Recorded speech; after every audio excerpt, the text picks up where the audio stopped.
There we go. Gorgeous, darling. Gorgeous. Thank you. Thanks. Also, how do we feel about the lip color today? It's gorgeous. Darling, Thanks. I went a little bit you look darker than gorgeous in usual. all the different colors. You know this. You're Thank you. amazing. Yeah. Thanks. I know this, but I like to hear it.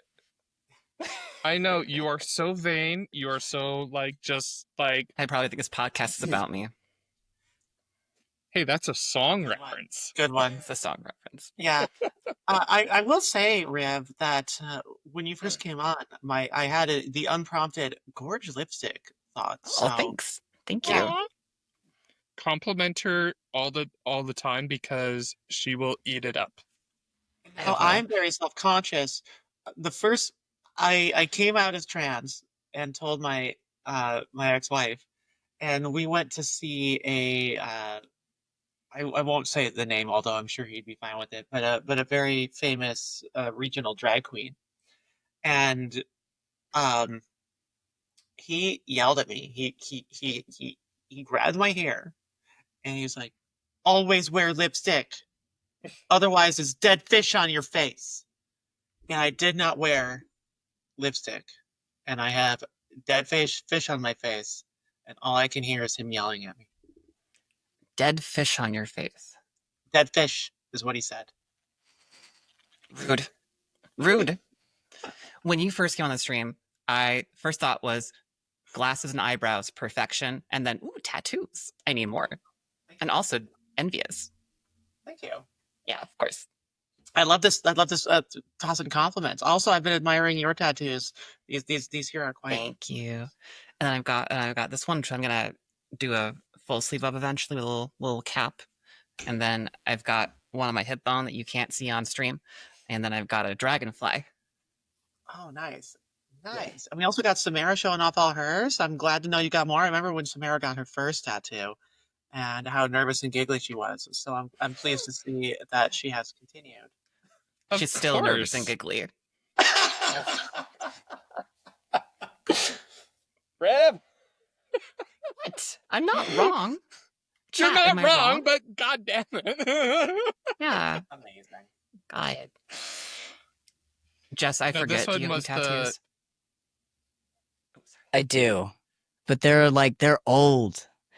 I really need one of my goals for at some point coming up is to give my body a little love ink wise, because I have I have that. So this is the one that is the only one that's super visible. I have one on my back, and then I have one on my upper leg, and I have one that is it's very lesbianic.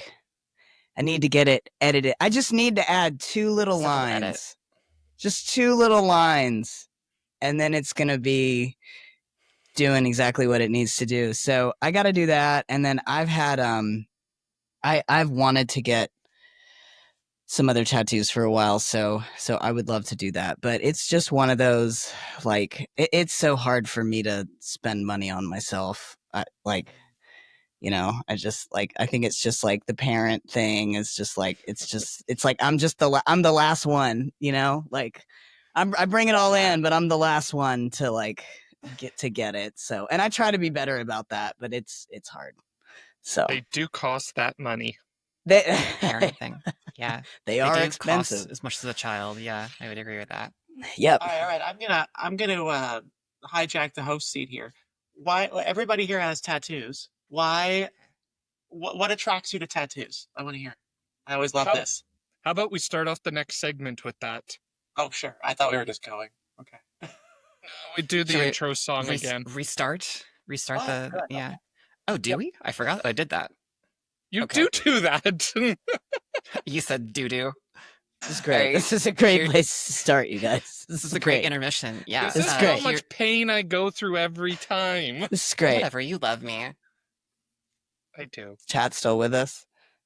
Well, now that you continue. So, well, here's the intro song, everyone. No one gets back home tonight, and the clock just starts right over, and the walls come closing in, and the bathroom dips and then twirls.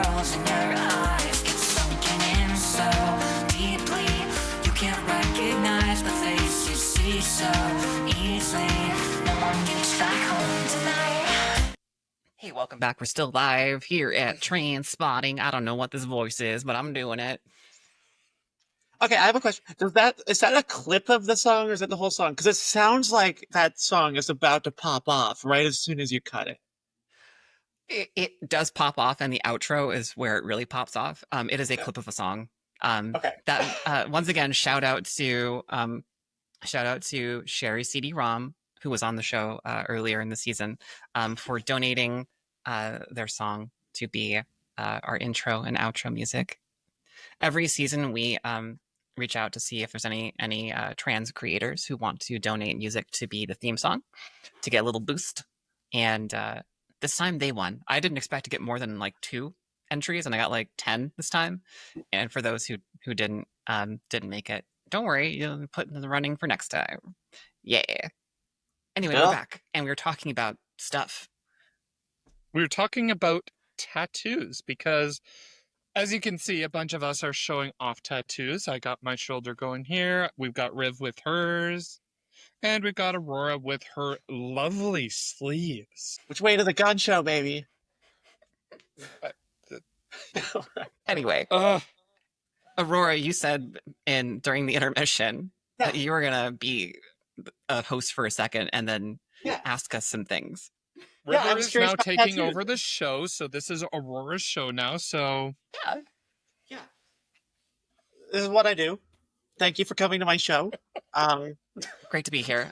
I'm a long-time listener, first-time attendee. Guess cool. Is the word.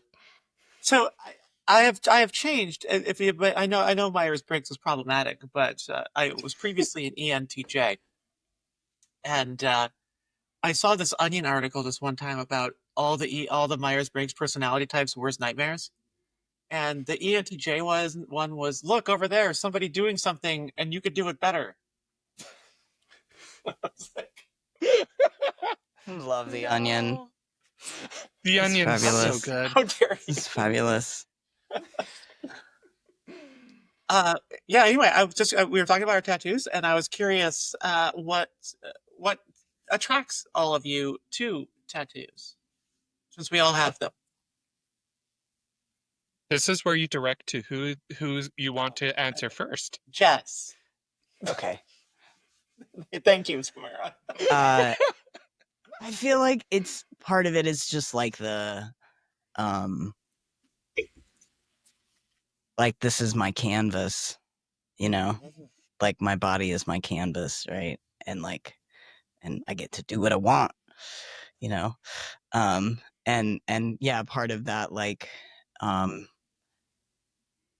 you know, when people get tattoos young, which I did, and then, you know, there's all that, like, but you're not gonna like getting that later. And of course there's like all those stories of that. But I also think it's like, that is also kind of its own, like point of becoming of like, you know, what would you want to have on your body for the rest of your life? Or like maybe not, because you can totally get something and then change it down the road if you need to do that in a variety of ways. But yeah, just kind of figuring out that like very aesthetic, like how would I you know, paint my own body or like use that design. So I think that's what got me about it. And I don't have any big tattoos, but maybe that'll change one day. I mean, that jives. Like trans people, like we know body mods. I feel like trans people are very good at body mods. And Samara, what do you? Actually, I realize when you say that, I feel like I need to add that to my resume. Like good at body modifications. Like professional. Yes. So that's actually a good segue, talking about like the canvas and things like that, because like for me, I choose a lot of my tattoos that are based on my personality and who I am. And it was funny because I went to an event with a bunch of friends, and one of them was doing body paint, and so I gave them access to my back, and you know, just let them do whatever. And like, I didn't give them any guidance, but one of the things that they did was they did a they did a yin and yang koi fish, but they did it in trans colors. And from that, I saw it. I could probably show it on my phone if I could find it, but while Riv's talking, I'll see if I can find it. Um, You'll have plenty of time, I promise. exactly. So for me, it's very much just like about who I am. I mean, the kitsune that I have on my shoulder is like my spirit animal. This is who I am at heart. This is my fox kitsune, and it means so much to me. Like even thinking about when I was thinking about where to put it, that was a hard part at, ultimately deciding on my shoulder because A, I want to see it. B, I want to show it off because of how much it means to me. Um, the other one that was a hard one for me to figure out where to put was the one that I got on my back shoulder, which is the Yin and Yang Vulpix tattoo and Fire and Ice. All three of those are very rooted on who I am in that A, Vulpix is my favorite Pokemon, which I'm a huge Poke nerd for all of those who are surprised. Go figure. Yeah. Um, Fire and Ice very much describes my two personalities. I have a fiery spirit, but I can be very cool. Firefox. Yeah.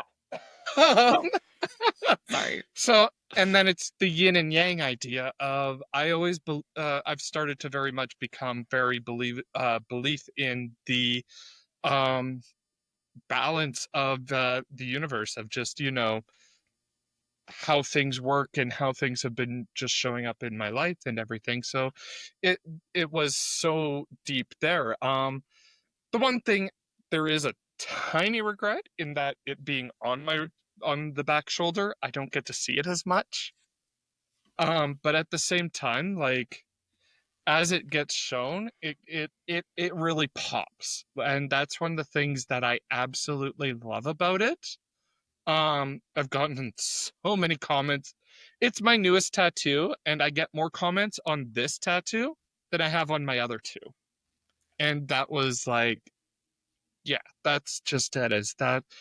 That's what I absolutely love. And like for me, looking at tattoos, it's always something that is very deeply close to me. And I mean, even to the one that I've talked to it turned out it started as a complete and utter joke, but the tattoo, when Riv got it, I said, "Oh, I love it. I should get one just to match." And her response instead of was like, "Oh, you'll just be copying me," it was, "We should do it. We need sister tattoos." And it's just like it was that deep connection between us, and it was just like, okay, I guess, yeah. So that's what tattoos are to me. Nice. Riv? Tattoos are so fucking hot, y'all. Like, oh my god. Like, Jesus fucking Christ. Have you seen people with tattoos? Especially like well thought out, well placed tattoos. Oh my god. And I get to be hot now with tattoos. Like, come on. Come on. Come on. No brainer. But I love it. also, I enjoy decorating. I enjoy decorating my space. One of my spaces is my body. And so, strategically placed, earrings, piercings, I've had them, and I didn't like them as much as strategically placed tattoos and well thought out tattoos. And also, there are tattoos you can get to help decrease your dysphoria with your body based on your body's shape. Because sometimes you just can't change the shape of your body as much as you like to, and that's okay. But you can at least kind of do some perspective work sometimes. Nice ring light there, Sarah. I was gonna say nice ring light. That's very cool. I didn't realize it was showing so much. That is very good. Nice. But yeah, I'm excited to get more of them because it'll just make me more powerful. I think that's so cool, and like, mad props for just being. It's fucking sexy, man. It's fucking sexy. Let's go. I love it. I mean, Yeah. look at this. This is, and what I love too This is one is that I scary. started to, so really quick story. When I had trauma, and I got out of the trauma, and I was like, I need to control my life. This was before transition. I started working out like crazy, and I was shaped like a Doritos chip. So I am no longer shaped like a Doritos chip after 5 years of transition. And to celebrate my shoulders not being huge, I'm like, you know what? I don't feel dysphoric anymore. I'm going to get something that might actually, if I were to have larger shoulders, might actually draw attention to how big they are. Because I'm still like buff, but I'm not like dude buff. I'm just like kickboxer girl buff, which I love. And yeah, Lady so I buff. feel great about being able to do something I've always wanted to do, and it not actually causing me dysphoria anymore. So this is kind of like my trophy for that. That is. Thank you. I will relinquish my host chair. Thank you very much. What about thanks you? for everybody's answers. Wait, you gotta answer the question too, though. Yeah. Oh, I have to do it too. Yeah, All of mine are stories. So I have a sleeve on my right leg as well. That one is kind of my transition story. I've got like a blue to pink gender phoenix, and then Nice. an amalgamation of all the stories that kept me alive when I was a kid, because I leaned into them instead. This one is my recent move and like a dog that I had. This one has to do with my spirituality and the story of my discovery of that and that kind of stuff. So I made stories. I love it. That is That's so awesome. cool. Yeah. What a wonderful host. You should run the rest of the show. Decline. Take some pressure off of us, you know. That's completely fair. I don't know if you saw this, Rib, but I think you just got referred to as Blonde Tifa in chat and life goals. Nice. Wait, did you say life goals or wife goals or both? You know what? Sure, why not? Okay. Chat, I need you to go out there and Google Bifa, the Bifa mod for Final Fantasy. Because it basically shows what she should look like if she's really that strong and actually a kickboxer. And I'm not gonna lie, be still my heart. Okay, I'm gonna do it. I'm gonna do it. I'm doing it right now. Oh my freaking what? Can I type really loud on my mechanical keyboard to do it? Yeah, but I will hate you for it. Heck yeah.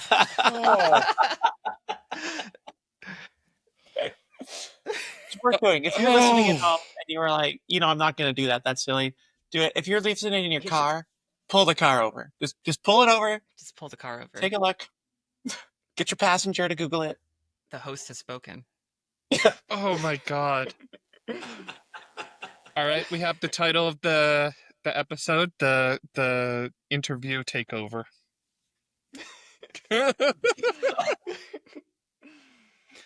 Okay, bringing it back to us. Bringing it back. Samara. So one of the things that we did invite and wanted to jump a little bit into, and I can understand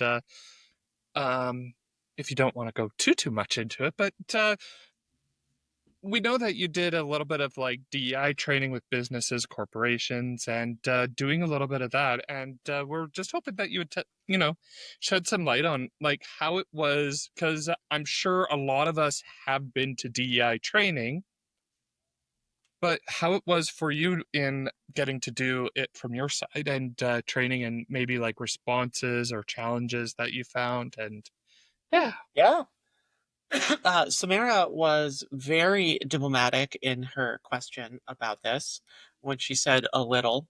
This was my full-time gig for quite some time, and I only stopped doing it full-time when I moved to Victoria, and then I was quite surprised to find that people were willing to fly me back, across the country to continue doing this work for about a year and a half. And as it happens, I'm doing some more of it tomorrow, still with folks. I have not gotten quite fully out of it, although I would like to. I just want to play piano. Hire me. Anyway, the work, I did it, or rather I started doing it when I started transitioning, because it almost was just the thing you did. Being trans was so unheard of. Like, this was before Caitlyn Jenner. So really nobody knew anything. And that I discovered that they were willing to pay me to bring me in and talk about gender for no reason at all, other than I was able to stand in front of a room and string a couple sentences together and happen to be trans myself. So that's how it started. Now, I was already an educator, so that certainly would have helped. But and then it became my full-time gig, and it was really valuable. Like, it was such a mixed bag of emotions and sort of professional pride, and in a small town, I think it made it even more personal. And ultimately, that work and the level that I was doing that work is one of the biggest reasons why I left the Bow Valley, Banff and Canmore, where Samara lives. Because I was going to the grocery store, and people were asking me DEI questions as I'm trying to find a ripe avocado, and it just it just got to be way too much. At the same time, I cannot believe how much money people were willing to pay me to do that work. That was eye-opening, especially when I went full time and started charging the actual rate that DEI professionals actually charge. Uh, that was shocking. I went on. I have a lot of John Fluvogs in my closet now. If you know what those shoes are, they're great. They're awesome. Um, I bought myself nice things. We'll put it at that: tattoos and John Fluvogs. And The dream. and I the reason I bring this up is because I always think about it as like reparations. Society, is kind of shit to us, and but some people are willing to pay some of us a lot of money to help them. So I'm like, thank you. Yes, I deserve that. My emotional trauma is being compensated for in nice shoes and tattoos. And that kept me going in this kind of obviously a bit selfish way, but I had to learn how to do that, because every time you go in, and I see some really good questions in chat here. Don't And worry, I'm every copying time them you go over. into You can a keep room, going. yeah, every time you go into a room, you are getting paid to absorb asshattery, not be impacted by it in the moment at least, and turn it into a learning opportunity for that person in the room. It no longer is really important if what they said was offensive or anything like that. And even if it was intentionally offensive, if I respond as maybe I, the human, would want to in that point, I'm doing the work and I'm doing the rest of the room a disservice. And the reason that I'm getting paid that level of money is to convert my pain in that moment into wisdom. And I think that, let me try that one again. I was talking with my partner this morning about a related topic to this. How many times have we been in communities, oftentimes online, maybe Discord channels or forums or Reddit or whatever, and somebody comes out, I'll use trans people as an example here, and goes, somebody teach me how to treat trans people. I need help. What if I can't believe that people called me out on doing this wrong, and then nobody around would even help me. I was surrounded by trans people and they were all busy being offended instead of helping me. How dare them? Like, we've all seen that. And maybe we've all experienced that. And yeah, it's emotional labor, this free emotional labor. Well, there are people that provide that emotional labor, and they're oftentimes DEI professionals, and that emotional labor is being paid for. And that's why people would bring me in. And I think that is why most of the time, good faith, lots of people bring DEI people in to check a box and move on. But a good faith organization or group or company brings a DEI professional in to pay for emotional labor. Because you can Google what gender means. You don't need me to stand up in the front of a room and tell that. So what did you get me for? It's that. And I've completely lost any other track of thought, so let's do a question or something. Perfect. Let's do Well, it. one of the things that I don't know if you want to jump into before the questions, I also said like what kind of challenges you had, but A huge amount of imposter syndrome.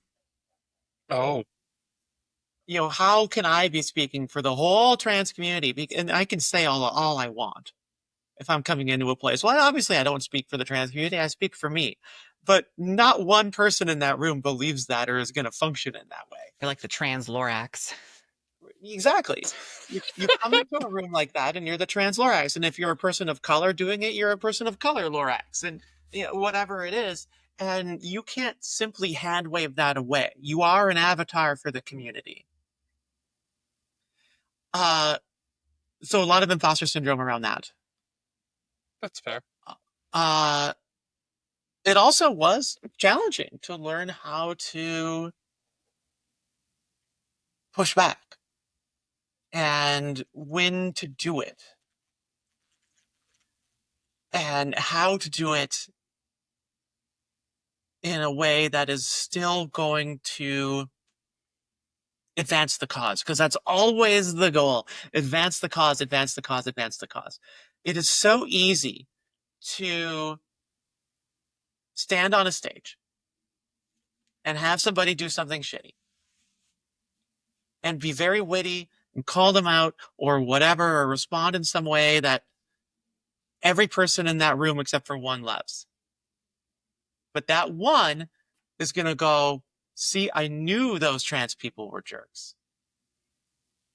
And they're going to take that because I'm the trans Lorax and I just validated all of their feelings about trans people as a whole. And I did that from a place of power. Mm. And that is so hard to learn how to manage. Riv, Jess, do you want to jump into a question that you might have or a comment or I before have we a jump question into before, and questions? I know that we got a lot of good ones, but I'm just curious. Are you, well, you're saying you're moving out of this work, but did you do this in Canada or the US or both? Both, actually. So I became known as somebody who knew diversity, equity, inclusion, and communication, leadership, instruction, that kind of thing, and also understood the unique culture that is mountain and adventure tourism. So I have worked in Idaho and Montana and Alaska, in addition to across the Canadian mountain region, and, and even in Toronto, because you might be surprised to know that there's an Alpine Club of Canada section in Toronto, and I've done work with them, and yeah, so a little bit of both. So my U.S. citizenship came in handy a couple times there. Oh, that is Nice. The thing people would call me in is that I would know my stuff, but also I would know what they were facing. I would understand that this Alpine hostel is dealing with a new set of staff every 10 days. And I would give them tools that they could use, or I would give them tools and know that they're, busy rescuing somebody from a crevasse. And what they're going to tell me is, I don't have time to respect their pronouns when they're down a crevasse. And I know what they're trying to express there and can help them figure out how to do both and not just do what they would say, big corporate city folk would tell them to do. Loaded question for you, and I don't expect too many details just to make sure that I don't delve too deep into your exiting DEI. Are you getting burned out on that? Oh, Is it 100%. burning you out? Okay. 100%. Yeah. Yeah. Okay. I had a feeling because I don't do it, but I still have to educate in the workplace. for those who know I'm trans in the workplace, which is Yeah. shrinkingly low now. But and I'm already burned out, and I don't get paid for it to do it as a living, so I can only imagine. The paid for it is a big cushion. I'd come home exhausted all the time, and then I'd get the check in the mail, and I'd be like, oh, well, that actually was pretty good. I think, so many of us are expected to perform our job, and then an additional HR style role on top of our job in our workplace simply because we're the trans person there. And so we obviously want to give this information. And so I really, first of all, thank you for what you've done. That was, I would say, unfairly asked of you. I have dealt with so many folks in your situation when I go into places, and I will, if they don't, metaphorically shove you in front of me the moment I walk in the door, which they often will do, I will seek the you out in that company, and set up a conversation. And very often I just invite them to rant. Just tell me what you're feeling. Tell me what you're hearing. Tell me what you're doing. Tell me what's unfair. Tell me what's fair. Tell me what the response is. And, I've had people in that situation like break down and cry like immediately, just because, oh my God, somebody understands what I'm going through. And and that it sucks. And I actually think that what you're doing is far more exhausting than what I did, simply because I was being compensated and set up in a structured environment. People did not have access to me whenever they wanted, that kind of stuff. For you, it's just always, always there. And I mean, that is exhausting. I feel like being a woman in leadership at a corporation, especially, and then being trans, you've got the regular misogyny microscope of having to be perfect and perform exceedingly well with expectations higher than anyone else. And then you've got the additional, like when you have those sci-fi gadgets with like the lens and the lens and the lens and the lens, that's being trans and queer and pan and non-binary, and like all of those little like lenses come over and like, oh, it's really exhausting. Yeah, it's exhausting. That's actually one of the things that I am looking forward to a bit is with my new job is no longer being known as the token trans person in the front office area.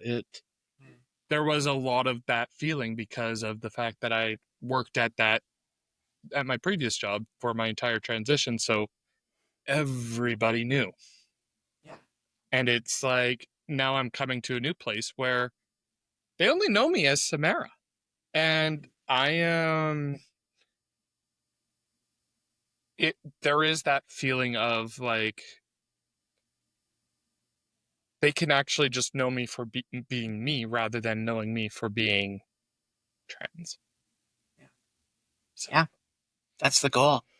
That's the goal. But we're gonna jump into what burned me out. I actually want to finish that question. Yeah. Sorry. What burned me out was that I was living in a small region, and that the community that I lived in, really did value and was grateful for the work that I was doing.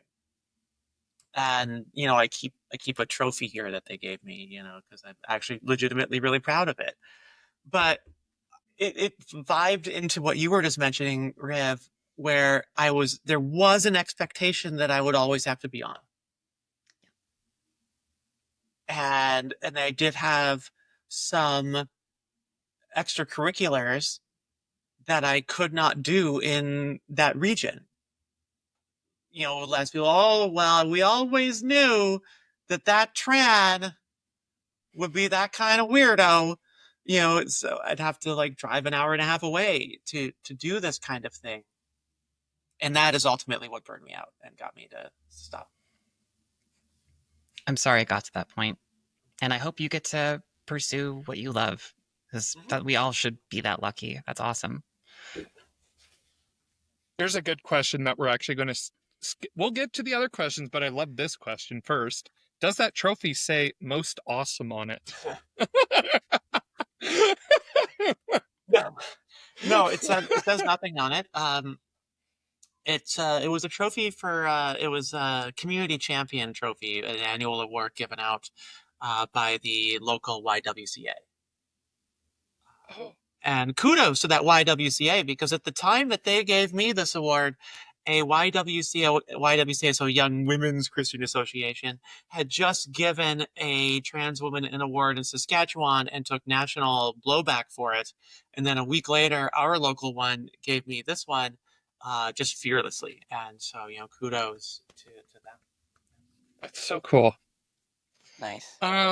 Well, because there were so many questions by a couple of people, I'm going to try and go back and forth between the two of them, just to try and be fair, get to as many as we can in this next little bit.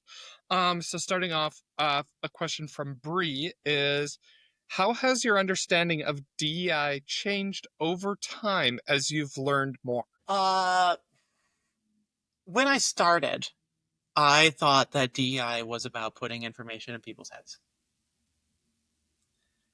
And what I grew to appreciate in the second half of my career on that was that the information in people's heads is after me for the most part. My job is to make them want that information.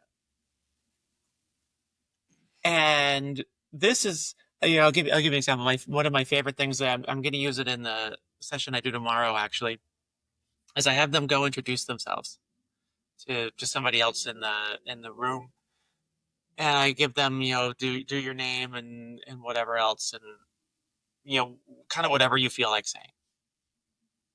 And so they go do that. Find somebody they don't know, do that. Then we sit down, pretty normal, no big deal. Then I have them do it again. But this time, what I have them do is I have them go to somebody else in the room, not the same person, but a different person. And now I want, instead of me coming up to you and introducing myself to you, I'm going to come up to you and I'm going to ask you, what's something that excites you? So now I'm initiating by giving the stage to you, and I'm doing something that adults don't talk about very often, which is things that excite us. And maybe to us here in this podcast, and maybe you're listening and going, well, yeah, what's up with that? This exercise slays. People do this and they are moved. And they're moved by witnessing the excitement and joy on another human's face. And I love it for that reason. And now they're a little bit more open to learning about other people and that kind of thing. But just that experience alone, that's all it takes. You just get people to notice another human one time for 5 seconds, and they will start to change. And there's always that guy that comes in the room and is gonna be a big tough guy or whatever. Or, I put little Legos on the table. Gotta turn sideways to get to the door, Yeah. There's Legos on the table, and that guy always comes in and announces to everybody that he doesn't want to play with the Legos. And then by the end, he's built the biggest structure in the room. Maybe that's his takeaway. That it felt good to act like a child again. I don't know, but it's that simple. And obviously there's a little bit more to it, and I have to be able to lead them through these discussions and that kind of thing. But it's about making them want to learn. It's not about putting information in their heads. Awesome. Thank you. I have a question. Sorry, pivoting to me doing questions now from chat. I'll put it on screen here for you. We're going to go with, this is a great one. With many companies trying to distance themselves from DEI practices, how has the nature of your work shifted? Great question. I speak for every DEI professional that I know. It really has not. The kind of company that tends to hire us has not changed at all. Coca-Cola isn't hiring us, but Coca-Cola never hired us anyway. So, and then Coca-Cola there is square bracketed. I have no idea what Coca-Cola's DEI practices are or are not, but the large megacorps kind of never hired us anyhow. We call it a different thing. I've shifted to leadership and communication training, but I get there and do the same thing. I will often nowadays include very early in the presentation that I'm aware that there's pushback and that I'm aware that people are saying things. I won't say the things that they said. Because what's really important, and if you're doing this for people, or if you're going to take this forward into your own work, if you walk into a digital or actual room and stand on a metaphorical or real stage from a position of power and say things like, I know people are saying that DEI is bad. I know that people are saying that DEI is promoting people with a lack of merit. You've put that idea in their heads, and that's going to act at cross purposes. So I will acknowledge that there is a controversy about this, and I will ask that people come with an open mind. And if you're going to be here, whether you are here because you want to be here or because your manager has required you to be here and is taking attendance, since you are here, I encourage you to use the time here and engage with it and then assess afterwards if what I had to share with you was valuable. Perfect. I'll jump back to another Brie question I've got here, which is another fun one. How do you respond to those who argue that DEI initiatives are reverse discrimination? Yeah. I suppose it depends on the context. Who is asking me this in what situation and why? So if this is an internet fight, I just walk away. The internet trolls.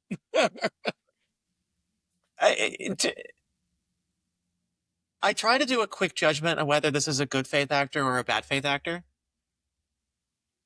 And if I judge that this is a bad faith actor, I will speak to the rest of the people there, and I will acknowledge the question and acknowledge the talking point, and then go after you've heard what I've had to say, we can circle back on this, and let's see how it stacks up.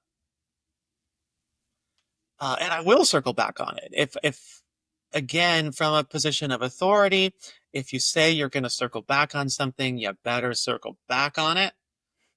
Don't lose their trust. Don't let them walk away and go, oh, she dodged that. Do it. If the person is a good faith actor and is asking from an actual position of curiosity, which is actually kind of rare, then just find out why they think that. I'm going to ask them a question right away. I'm going to go, yeah, okay. I know people are saying this, and what do you think is going on?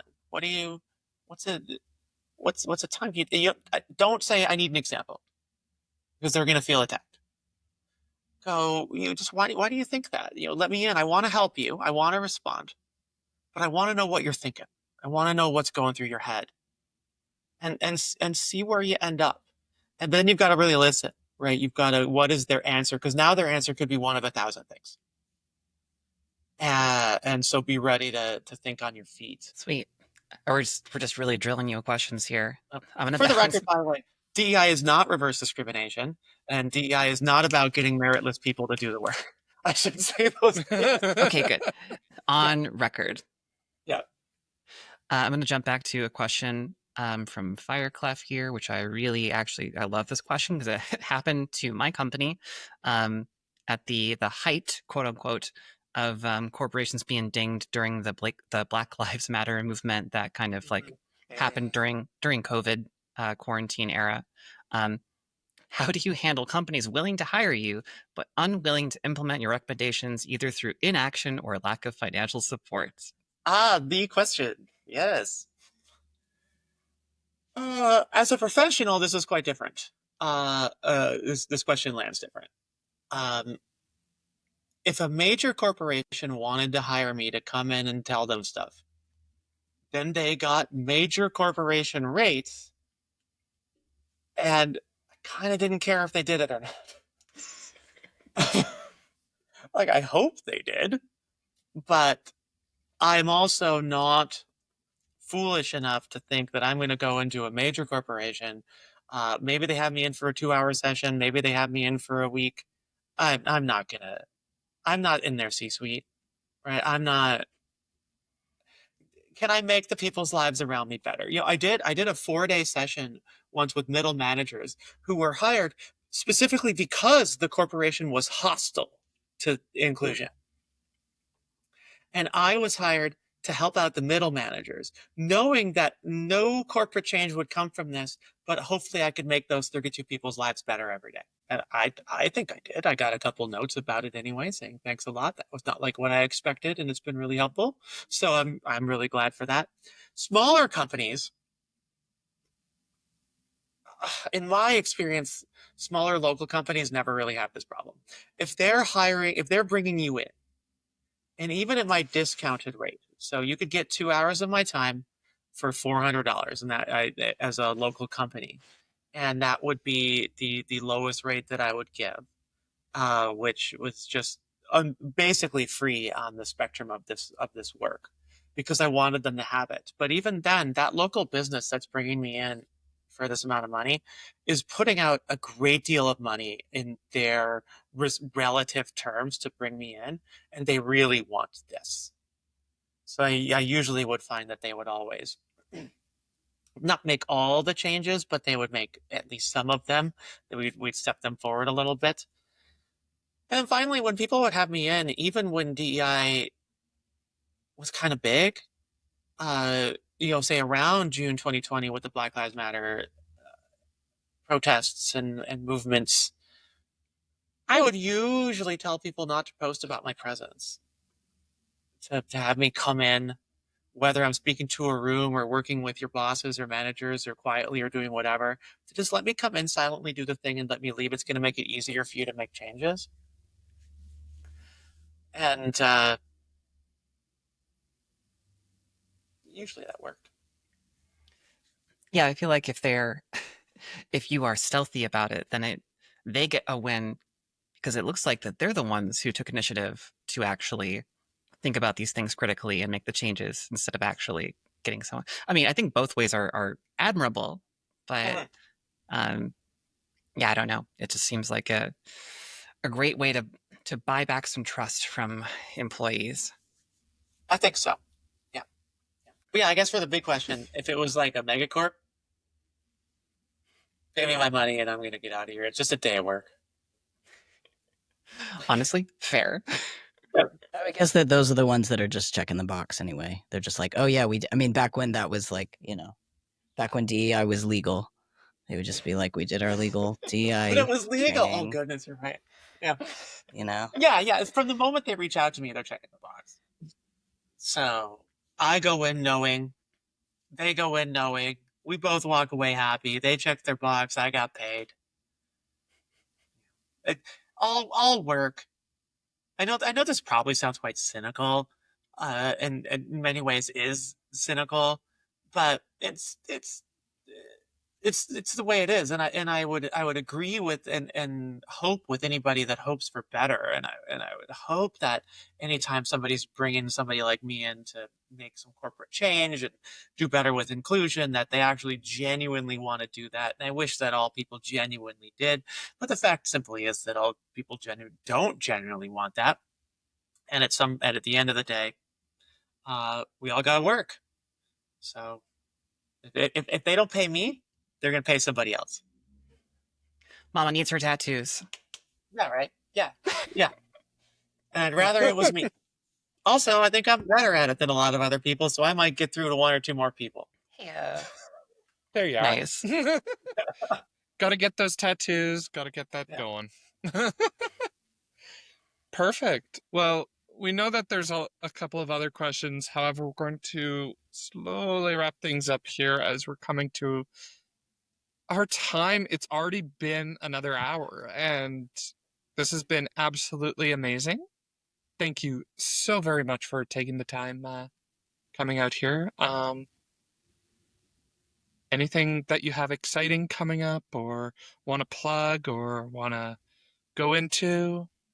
Uh, hell, if you like my book recommendations, follow me on Storygraph. Nice. Aurora Clear. um, if you want to go back in the Twitch archives and see me streaming City Skylines from 4 years ago, look up Aurora Clear. What do I what do I have going on? Piano. I'm making Plug the piano. Pay you. like the piano. Well, there's nowhere to really plug it. I work with like children and stuff. Like if you showed up to watch me play piano, you'd be a creep. So you're watching somebody else's kid. So, I didn't know that part of it yet. Sorry. There you go, um, Jess. You have kids. There you go. yeah, There you go. I'm the piano player that you hired to support your vocalists. Nice. There we go. I do, one of the things I want to get into is I want, bands to know that they can call me if their keyboard player is sick, but that takes so much time. So, if you happen to be in Victoria and have a band and need a keyboard player, write me on Storygraph. QR code tattoo, and then social media that shit. Put it somewhere risque, right? And then you got it made. It's free publicity right there. I will be a sub for your piano, for your keyboard player. Thank you. You know what? I will tell you, there is if you go on SoundCloud, I don't mind giving this to this group. You will find me on SoundCloud. I'll actually put the link. Can I put the link in chat? Yes, please do. Go for it. Okay. So what this is? Oh, it doesn't want me to post links. That's okay. Beep, I've got the link. I'll repost. There we beep go. boop. Thank you.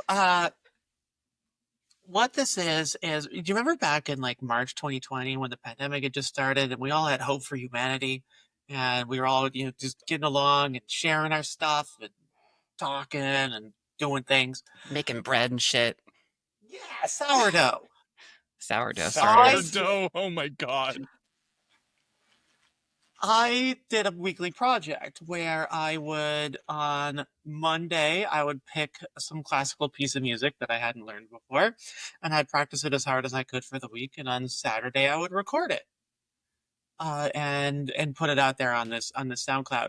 So you will notice, like the very first recording sounds like I'm underwater because I didn't have any idea what I was doing. And by the end, it starts to get actually pretty clear, and the piano even gets tuned because also, I couldn't get a piano tuner in to tune it early on. So these are all very much works in progress. I do not offer any of these recordings as polished pieces that I'm proud of on their own merit, but I do offer them as a weekly project that I did and 6 days of rehearsal and practicing with the equipment that I had at the time, and hopefully created some joy and companionship at that time, and I hope they do. I hope you do that. Works for you now too. And if you want to know what my favorite one, it is definitely El Puerto in that set. I think I killed that. Nice. Go listen. Everyone go do it. But after the stream's done, because you're still listening. Yeah. And Yeah, we're greedy. yeah. We want your attention. Pay attention to us. Otherwise, I got a burn coming up, and I got a rest of a good summer, and I'm gonna go to the beach, and that's about it. Go find some yeah. more That's what I shiny recommend. rocks.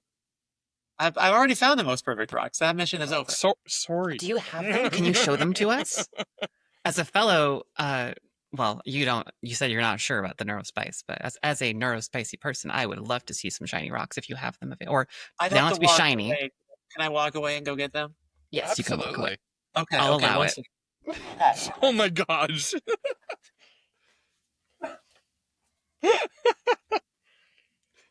Server mom for dictating the orders as usual. Okay, so we have the more perfect rock right here. Oh, That's that's really beautiful. good. It's really It's like really imperfections smooth. right there. See, I love that. Thank you. It's like a And then what I mole have for a rock. the actual most perfect rock right here. is that porous or are those speckles? It is speckles. Yeah. That is gorgeous. It's got a good. It's not too heavy. It's not too light. You know, if it's in the hand nicely. You know, yeah. Nice. I see that you enjoy rocks of the thinner variety, like Yeah, almost like yeah. skipping-ish, kind of. Not quite there, but I mean, it'd be difficult to skip this, but it would be. Yeah, I like to feel. I like to, you know. Is this like your in lieu of fidget spinner? This is like the old school I fidget guess. spinner. It's just the rock. You know? Can do so many things with it.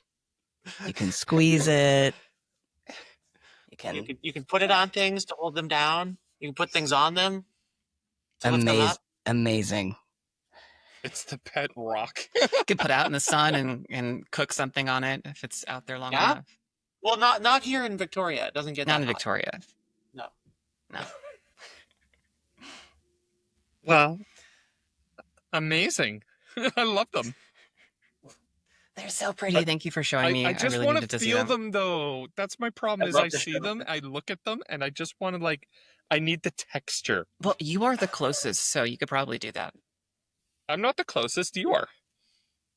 Am I? Oh, I guess I am. You would be the closest. Okay, let's say the closest without having to worry about not being able to re-enter the country potentially. Yeah, there is that.